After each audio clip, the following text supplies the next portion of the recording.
All right. Hey, my people, hello and welcome to another episode of the Convergence Healing Podcast. You guys are awesome. I'm having so much fun doing this podcast, guys. I've had three different production agreements, and this is the podcast that I get to do on my own. And I get to do it guerrilla style, and I get to do it the way I want to do it. So I love you guys. Thank you for tuning in.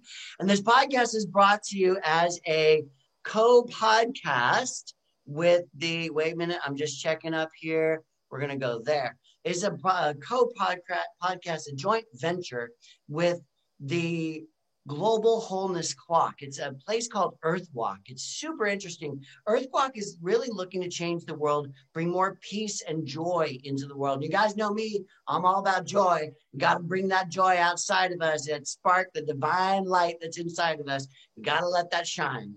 So you can find out more about the Wholeness Clock and the Earthwalk movement, and you can go to earthwalkunited.org/wholeness clock. Again, guys, that's earthwalkunited.org/wholeness clock. So our guest today is a really fascinating woman. She was pitched to me by this really cool media company that I love working with. These are just really powerful women. And the company showed me another powerful woman. They bring them to me. I love them. So today we're going to be sitting down, and where you can see her right here. We're sitting with Toni Patillo. Toni is Toni. Now I gave that name kind of the Mexican Spanish kind of accent. Is that the way I'm supposed to pronounce it? It's Patillo. Patillo. See, Patillo. Okay. More of the Italian version. It's the Italian version. All right. Yeah. Growing up or being in California, and I always give everything the Spanish. Toni, I brought you on the show because you have this idea that you talk about. I don't need these right now, about how important mindset is in changing your life and creating a world, right, for yourself and the world we live in. Absolutely. And I'm also fascinated because you do some of the things I love. You're in real estate, and you guys know I love real estate. It's always been something that I've dabbled in and really enjoyed. And you also have this mindset type of thing, and that combination, as well as you worked in production. And I saw on your resume that you worked with the famous Dick Clark. How cool that! I mean, I bet you have stories all about that, but to not get too diverted, tell us a little bit about your gold in the garbage, where you come from, and about this mindset concept. Yes, thank you. Thank you, Peter, for having me on today. I'm really excited about being here. I basically was born here in LA, but I grew up in Yakima, Washington, and went to college up in Washington State.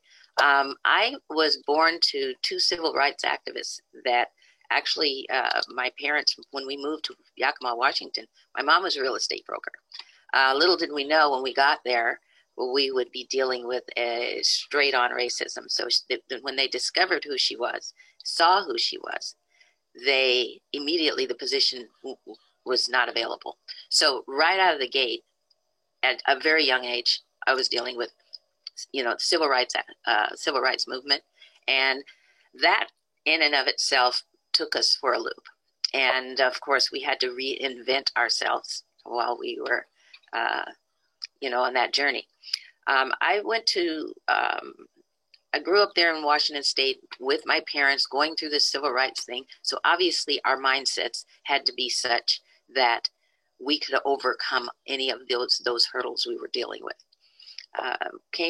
Ended up coming back to California right out of college, and went to work with my sister. Now, my sister is in the entertainment business, so she was working with Duke Ellington at the time, and so that was a real great experience. But I came back, got into the entertainment business, started working with Dick Clark, and then from there went over to Motown, working with Berry Gordy and Suzanne DePass. Each of these journeys, obviously, I've been with entrepreneurs throughout these journeys, but all of it is evolved around mindset. Anything, we had to overcome a lot of things with respect to the racial injustice, just the overall, just a lot of different things that and especially in entertainment, working with people who had a vision, had a dream. And of course, these mentors of mine, between Dick Clark and Barry, they were of the ultimate of, talk about mindset, focus, vision, focus, mindset, right? So this is where I got my entrepreneurial wings, if you would. And it was all embedded with the whole idea of mindset. So overcoming a lot of those obstacles was one thing. And then now it's just, after I got to be probably in my late 20s is when I got introduced to metaphysics and spirituality. And from there, it just has been a part of my life, and it's a part of my world, a part of my business world as well. So hopefully, can you tell me something? I mean, I could guess. Growing up, you know, I was a child of the 60s, so coming into the 60s and 70s and seeing what was going on, I was very blessed because I also was born in California, and racism wasn't so overt. I also grew up in the Bay Area, and people from all over the world were coming to the Bay Area. So I didn't even realize that I didn't realize I was a little gay boy. I just thought I was a boy. Yeah. That was it, right? And I didn't even really think about my skin color. I didn't think about myself as being white because my best friend in 6th grade was Vietnamese. You know, like it just was, oh, isn't that cool? Like there was not, it was a very interesting bubble that I grew up in, very blessed bubble that I grew up in. And I can imagine what it must have been like for, you know, like you said, when we were speaking earlier about there was no internet. You didn't see people's pictures online and do research on them. And for your mom to walk into this town at this job and then them to, what a horrible experience. From a moment there, I was in your mother's shoes when you were saying that story. Yeah. And to be rejected for a job that she was already hired for. Yeah. Moved her whole family therefore. Yep. And that's part of what I call the gold in the garbage. You know, part of my experiences of the gold in the garbage is what we talked about with, I was slammed into the back of a semi-truck, right? And I died, and I lost my career as a dancer, and I lost, you know, function in my body and stuff like that, as well as to, you know, get overt homophobia and stuff like that at me throughout my whole life, right? Christian groups saying that I'm not lovable, or that people. When I used to work in Texas, I constantly hear, you know, Peter, we really like you. You're a nice guy, but you know you're going to hell. And it was just like, okay, well, thank you so much. Bless your heart, right? To be able to look back at those experiences and draw strength from them. Sure. That's what I hear in your family story as well as yours. I mean, look where you went. Look what you've done. Oh my God, you dropped these names like I don't know what even reference it. Oh yeah, Barry and Dick. Yeah, you know, these are like some of the most amazing people in the history of the entertainment world, in the creation of what we have today. And you worked with those people. Yeah, I was very, very fortunate, very blessed, and it was quite the experience, to say the least. And I'll tell you, you know, it wasn't always, you know, rice and gravy. Okay, it wasn't always, everything wasn't always glorious. There was a lot of trauma, a lot of drama, to say the least. But it was an amazing experience, and through that experience, we learn. And I believe that everything happens for a reason. I believe that everything is divinely orchestrated. I believe that we're not running it. We think we're running it, or we like to think we're running it, right? But we're not running it. But the fact of the matter is that everything happens for a reason. Even when it doesn't feel good, it happens for a reason, because there is something for us to learn from. There is something that attributes to our growth. And had I have not had these experiences back from our first move up to Washington State, I wouldn't have this story today. You know, I wouldn't have this experience today. So I am truly grateful for that journey. I'm truly grateful for where I'm at today, because this is how I'm able to be. You know, at some point, some people discover their purpose, and some people never get to their purpose. and they're just going through life, right? But we all have a purpose, and we all have a reason for being. And God willing, we get to connect with that, and we get to add value, and we get to be of service, and we get to make a difference in someone else's life. And that's really what my objective is today, is how many lives can I have an impact on today? You know, who can I support? Who can I empower, embrace? I like to call it the three E's: empower, embrace, and what's the third? What's the third E? Brain farts. I have brain farts. I have them all the time. Right. Empower, embrace, and empower, embrace, and where it'll come. Oh, it'll come. It'll download. You know, there's a concept that I love, and it's the phrase of divine right action, that we may not be able to see, you know, that the universe is unfolding in its greatest good or highest potential, because it may not feel very good. Empower. Okay, so wait, empower, embrace, and enlighten. Enlighten. Empower, embrace, enlighten. We'll just grab them from wherever they come, right? Those E's, all of those E's, just keep pulling them in. They're good. Yeah. That idea of learning from your pain. So for me, and part of the process that I have, which I call convergence healing, you guys all know that, is it's really about talking to the pain, inviting the pain to be a friend instead of an enemy, giving it the love that it needs, because it is in pain and it needs love. Right. And I tend to work in the health model, but I think it's also in the societal model, that the parts of us that are hurting, that are suffering, we need to bring those parts in. Yeah. We need to bring all those parts in, and we need to give them the love and the care that they need, because they feel separate from, they feel as the other. Right. Yeah. And that just doesn't create harmony. And to be able to learn from that pain. So if there's anybody right now that's having a time where they're like, why is this happening to me? Or what did I do to deserve this? Or that type of thinking that comes in, which happens to all of us at some point, right? To be able to go, okay, what if I had a little bit of trust? Just a little bit of faith, a little bit. And what if I just said, I may not know why this is happening, but I know that ultimately it is for the greater good of humankind. Yeah. Now, I may suffer because of it. And I can have some condolence, some comfort in knowing that this is bringing about a greater experience. Mm-hmm.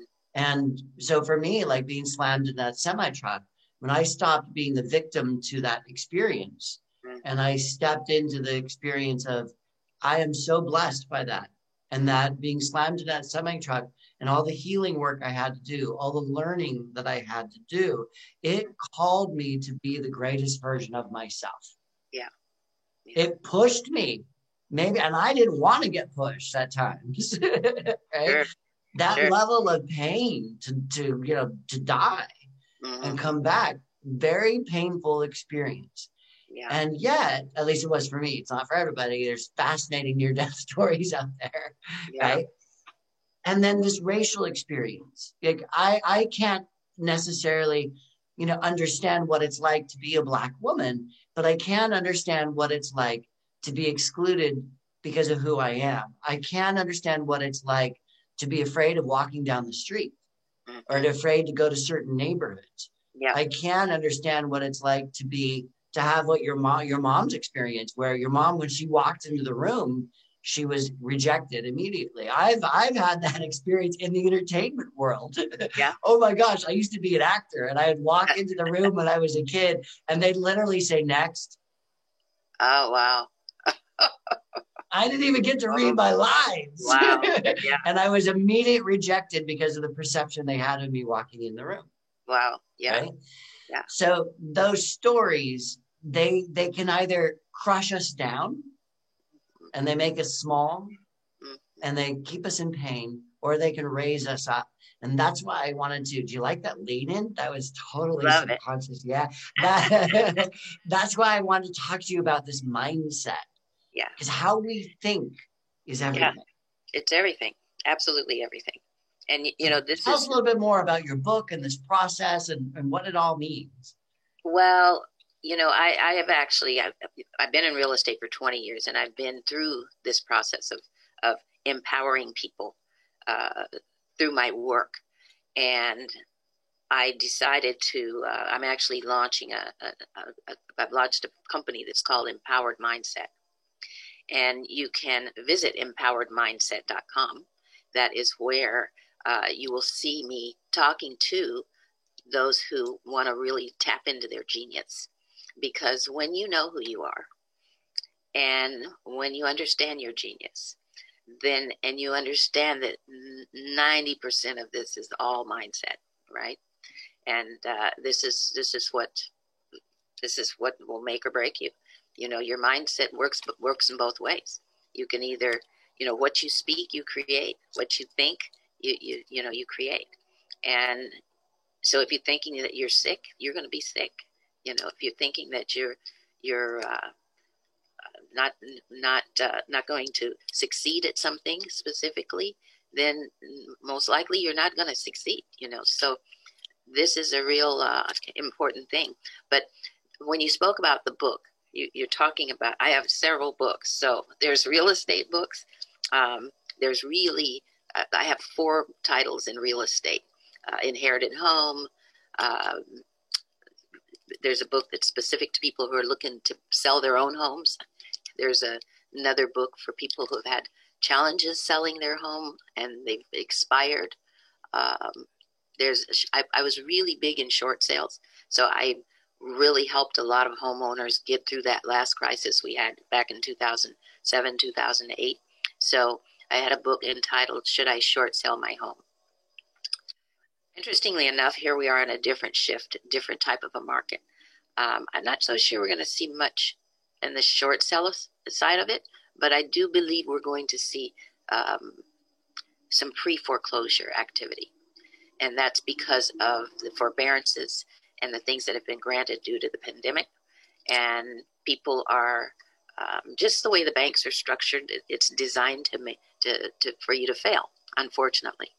So, yeah. So let's get back to the mindset, because I love your knowledge in real estate, and I could go on forever about that. But it's really not the focus of this particular podcast. So I appreciate it, and I hope people reach out to you. Sure. Because I believe everything goes where it needs to go. So, sure. So this is just awesome. And one of the fields that I like to talk about is mindset in reference to depression or anxiety or stress or that type of thing. Yeah. What do you find? How do you find mindset affects, or being in charge of your mind affects those conditions? Well, you know, your mindset is going to be a direct relationship to the emotional and physical aspects of your being. So when let's just say you're dealing with depression, okay? First of all, what you got to realize when you're understanding that mindset is everything, that the next thing you understand is that we have to work on ourselves, okay? We have to work on ourselves. I don't know if I can say this, but your head is out to get your ass, okay? You can say that.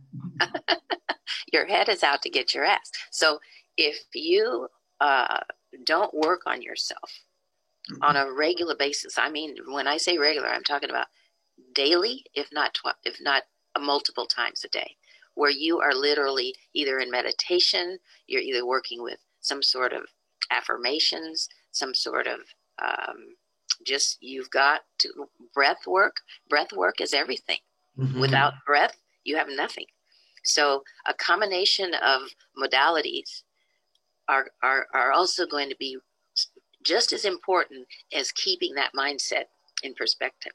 So as a matter of fact, it's going to be an aid in making sure that your mindset is in the right place. So you've got to do a combination of things. It's not just one thing. People just don't wake up and have amazing mindset. You know, we have to work on it, and we have to condition ourselves, right? Yeah.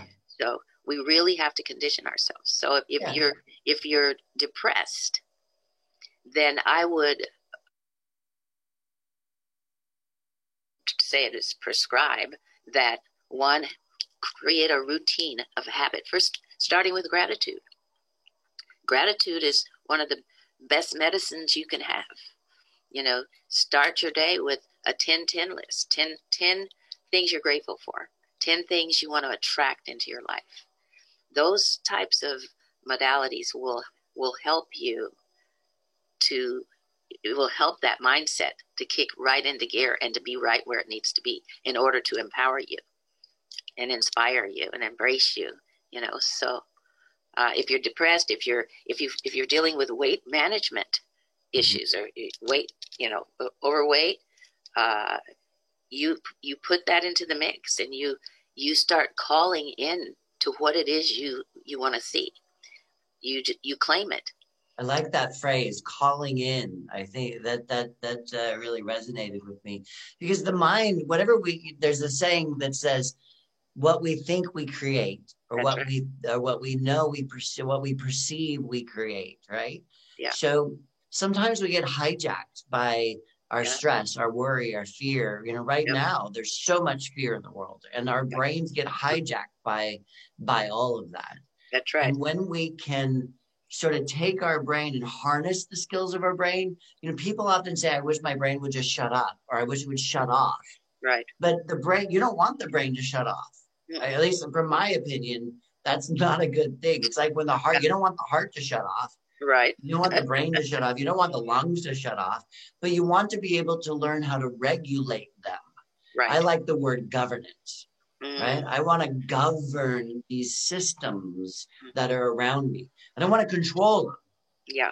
Control is just exhausting. And it's ultimately a waste of time. Yeah. You can't control your thoughts, and people are always trying to control their thoughts. Yeah. Right? But you can govern what you think about. So if a thought pops into our head, most of us try to control it, and we spend so much time telling that thought to go away. Right. And that's exhausting, because I could tell you to stop thinking about pink elephants, and you're going to think about a pink elephant. Whether you like it right now or not, you're thinking about a pink elephant, right? Yeah. Yeah. Maybe there's one on my shoulder. Exactly. Right? But you can then say, I don't know, I'm going to bring my thoughts, I'm going to govern my thoughts, and I'm going to put them in a place of purple zebras. And I'm going to govern that, and I'm only going to think about purple zebras now. And that, to me, as it was explained to me by one of my mentors, was one of the most healing things, whether it was dealing with depression or stress or anxiety or fear or whatever it was. That mindset, to be able to say no, and not to say, I'm going to shove you down, tell you to go away, because that's exhausting. Right. That just creates more and more, don't think about pink elephants, right? It just creates more of that environment. Yeah. And if we shift to, I'm going to think about my possibilities. That's right. Right? I'm going to shift to that mindset of what is the possibility. Yeah. Right. And I even will say to people because I work in the healing realm, you work in more of the financial realm. Right. But I'll say it's the parallels, it's the same thing. When you can say, all right, well, I know I've been hijacked by my doctor's diagnosis, or the way I feel, or the blood work that I just got. All right. It's telling me this. And is it possible? Is it in the realm of possibility for me to feel good?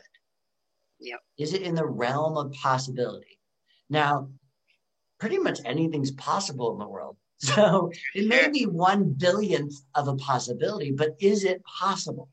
And when our mind goes, yes, okay, it is possible. Probable is a completely different thing, but it is possible that I can feel good right now. Then I have something to work with.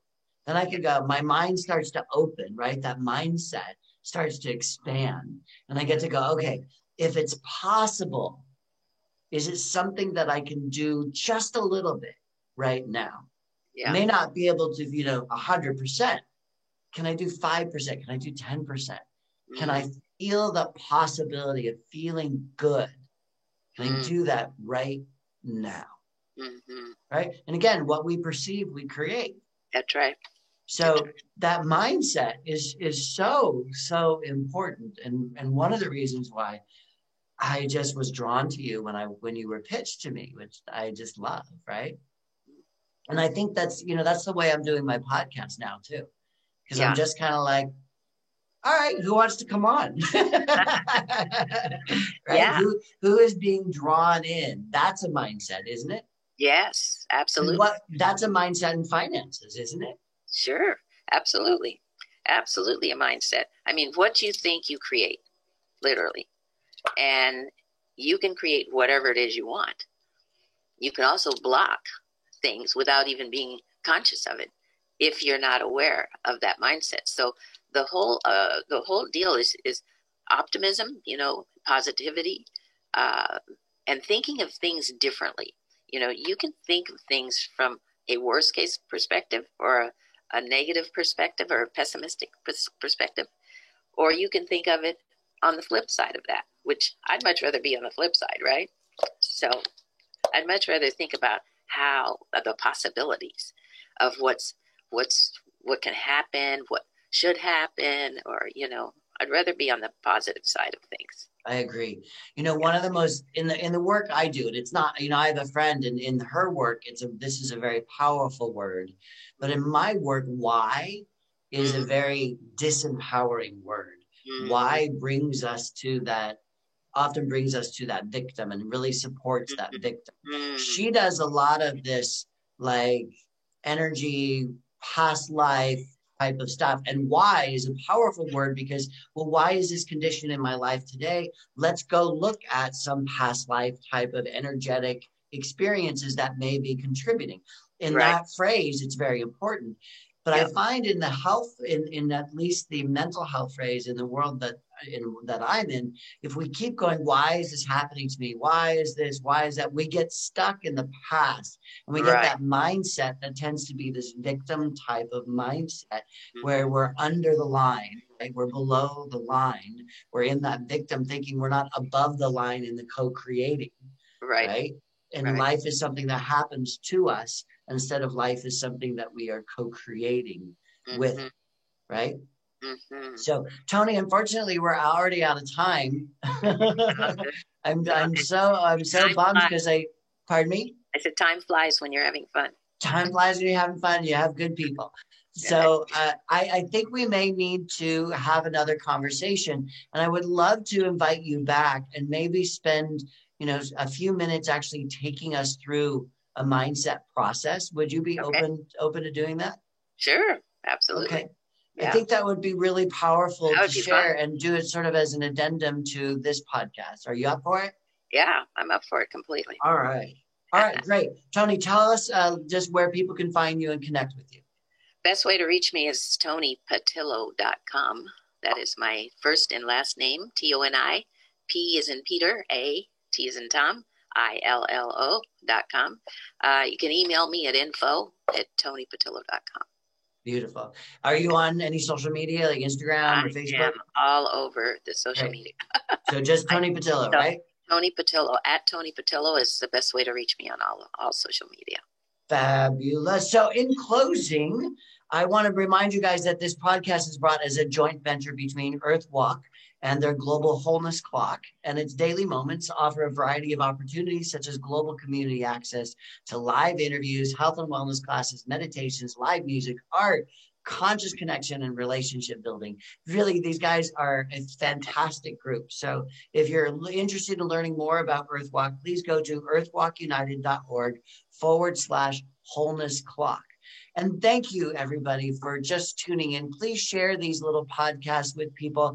I hear that people are responding to them beautifully, and they're getting a moment of inspiration out of them. So, Tony, thank you for being our moment of inspiration.